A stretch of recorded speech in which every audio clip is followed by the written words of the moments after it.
প্রেসিডেন্টের আদেশকে অস্বীকার করছে, তা বলছে যে আদেশ অবৈধ, গণভোট অবৈধ। যে সরকার নির্বাচনে বলেছিল গণভোটে হার করতে ভোট দেওয়ার জন্য, আর ভোট দেওয়ার পরে এই সরকার গণভোট অস্বীকার করছে, জাতি দেশের মানুষ তা মানতে পারে না, মানবে না ইনশাআল্লাহ। তাই প্রিয় ভাইয়ের আমার, আমাদের মনে রাখতে হবে বিএনপি যে পথে হাঁটছে সেটা জনগণের বিরুদ্ধ পথ, সেটা কৃষিবাদের পথ। আমাদেরকে তার বিরুদ্ধে রুখে দাঁড়াতে হবে, রুখে দাঁড়াবে ইনশাআল্লাহ। আমরা একবার দেখেছি সংসদে যে সমস্ত প্রস্তাব বাতিল করছে, এই সমস্ত বাতিলের মাধ্যমে তারা মূলত কৃষিবাদের হাতিয়ার রেখে দেওয়া জিনিসকে আবার পুরোজোর চেষ্টা করছে। জনগণ আমরা কেউ তা হতে পারি ইনশাআল্লাহ। আমাদেরকে মাঝে মাঝে আমরা মাঝে আদায় করতে হবে, বিএনপিকে বাধ্য করতে হবে তোরাকে মেনে নেওয়ার জন্য। এই লোককে আজকে আমরা আমাদের আয়োজন আমরা শুরু করেছি ইনশাআল্লাহ। আমরা ইনশাআল্লাহ সফলতার মধ্যে দেবো ইনশাআল্লাহ। আপনাদেরকে রাস্তায় নামতে হবে, এগিয়ে আসতে হবে। সবাইকে ধন্যবাদ। আসসালামু আলাইকুম ওয়া রাহমাতুল্লাহ।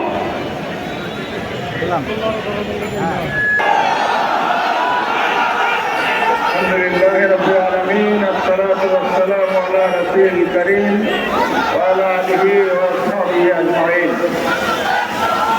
11 দল কর্তৃক আয়োজিত আজকের রাজপথের এই বিশাল বিপুল সমাবেশের সংগ্রামী সভাপতি, 11 দলের শীর্ষ নেতৃবৃন্দ, জাতীয় নেতৃবৃন্দ, সাংবাদিক বন্ধুগণ, সংগ্রামী দেশবাসী, আসসালামু আলাইকুম ওয়া রাহমাতুল্লাহি ওয়া বারাকাতুহু।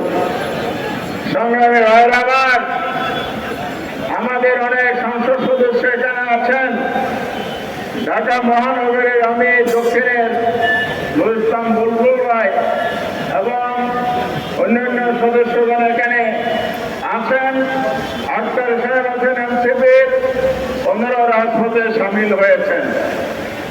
সংসদ থেকে রাজপথে কেন এর জবাব হলো, এদেশে 12 তারিখ একটা নির্বাচন হয়েছে। একই নির্বাচন কমিশন, একই তফসিলের অধীনে একই দিনে 2টি ভোট হয়েছে। জনগণ ভোট দিয়েছে কিসে? একটা হলো জাতীয় সংসদ গঠনের জন্য, দ্বিতীয় ভোট দিয়েছে সংবিধান সংস্কার পরিষদ গঠন করে সংস্কার বাস্তবায়নের জন্য। নির্বাচনের পর নির্বাচন কমিশন 2টি শপথনামা সরবরাহ করেছে নির্বাচিত সদস্যদের উদ্দেশ্যে। একটি শপথ সংসদ গঠনের জন্য সংসদ সদস্যদের শপথ, দ্বিতীয় শপথ হচ্ছে সংবিধান সংস্কার পরিষদ গঠনের জন্য সংসদের সংবিধান সংস্কার পরিষদের সদস্যের শপথ। এই 2টি হলো যমজ সন্তান। 12 ফেব্রুয়ারি 26-এর নির্বাচন, কিন্তু বিএনপি সুকৌশলে সংসদে শপথ নিয়েছেন, সাংবিধানিক পরিষদের শপথ নেন নাই। গণভোটকে অমান্য করেছেন, অবজ্ঞা করেছেন, জাতিকে অপমান করেছেন। শুধু কি তাই, সংসদ অধিবেশন সংস্কার অধিবেশন শেষ দিনে বিরোধী নেতা আমির জামাত ডাক্তার শফিকুর রহমান স্পিকারের দৃষ্টি আকর্ষণ করেছেন। আজকে শেষ দিন, কি করবেন বলুন? সমাধান দিতে পারে নাই, সময় কম। আমাদের বার্তা সুস্পষ্ট। আমির জামাত 11 দলীয় শীর্ষ নেতৃবৃন্দ মামুন রায়, আব্দুল কাদের রায় সহ সবাই মিলে যে ঘোষণা দিয়েছিলেন, আমরা বাংলাদেশে ইতিবাচক রাজনীতি করব, সেটার অর্থ হলো সরকার যদি সংস্কার করে, জনস্বার্থে কাজ করে, সহযোগিতা দেব। জনস্বার্থের বিরুদ্ধে গেলে রাজপথে প্রতিবাদ, সংসদে প্রতিবাদ হবে। সেই জন্য আমরা এসেছি।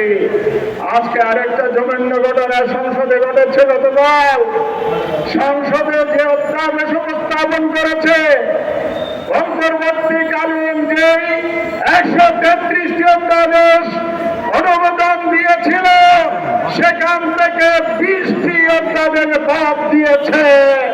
তার মানে সংসদের গুরুত্বপূর্ণ একটি অংশের খবর রচনা করেছে। এখন তাই তারা করছে সংস্কার না করে সংশোধনী বিল আনা। সংবিধান সংশোধন সংসদের মৌলিক কাজ, রুটিন কাজ। এটার জন্য জুলাই বিপ্লব হয় নাই, এটার জন্য গণভোট হয় নাই। তাই অবিলম্বে সংস্কারকে এড়িয়ে গিয়ে আবার ফ্যাসিবাদ যদি কায়েম করতে চান, ইতিহাস থেকে সবাক নেন, সেই পরিণতি আপনাদেরকে ভোগ করতে হবে।